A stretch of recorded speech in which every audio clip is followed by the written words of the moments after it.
We just had a great conversation yesterday with David Roberts from Vox about the irrelevance of facts in deciding what is one's truth in the era of Trump. And David pointed out astutely, I think, it's not that facts don't matter. It's that the definition of what constitutes a fact has become completely fluid in the minds of Trumpists who are determined to defend Donald Trump no matter what he does. It's the circular reasoning of, if it sounds like a lie, we're being deceived that it's a lie. The lie is that Trump is a liar, so to speak. Donald Trump is now straight up saying it doesn't matter if he lies to his followers and to the country, as long as he can come up with some defense of why he lied. So there's a few ways that people in the public eye can handle being accused of saying something untrue. You can deny that you said something untrue. You can deny that what you said was untrue, claiming it was actually the truth.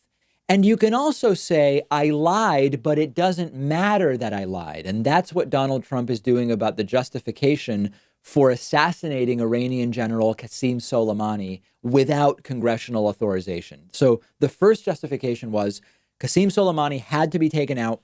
He was an imminent threat to the U.S., planning attacks, eventually mentioned planning attacks on multiple U.S. embassies around the world.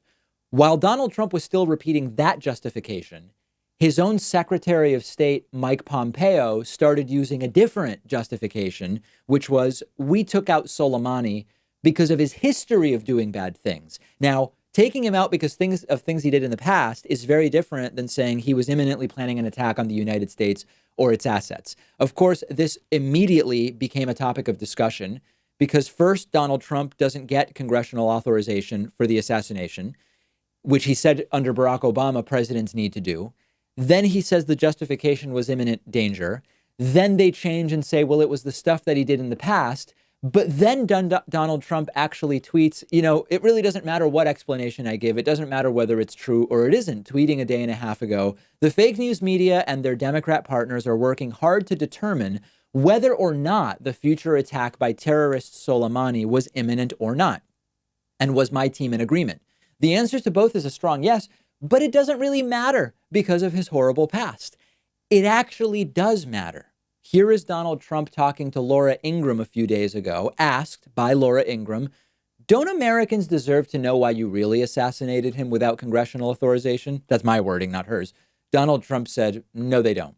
Don't the American people have a right to know what specifically was targeted without revealing methods and sources? Well, I don't think so, but we will tell you that probably it was going to be the embassy in Baghdad. You saw that happening. You saw it with all of the men, very few women, circling it very strongly and very viciously. Trump says, no, they don't have a right to know, but I'll feed you a lie anyway. First, the strike was unauthorized by Congress. That's problematic.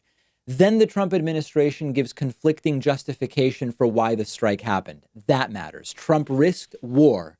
If he's risking war to prevent actual imminent harm to the United States, that's very different than simply choosing a politically convenient time to assassinate a bad guy without the authorization he claimed he needed.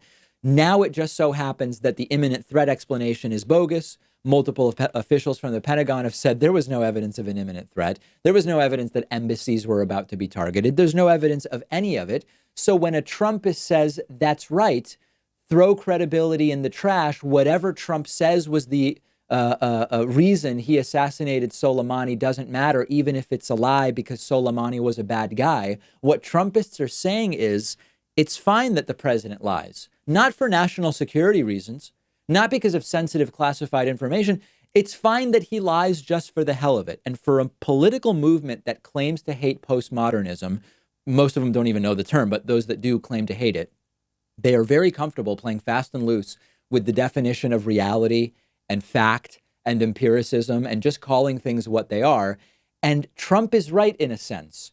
It doesn't matter to his followers if he lies or tells the truth. They don't care. They will find a way to support him no matter what. They will find ways to excuse his lies or simply to claim that they are not lies, which is why we've got to go around them in removing Donald Trump by voting in November of 2020.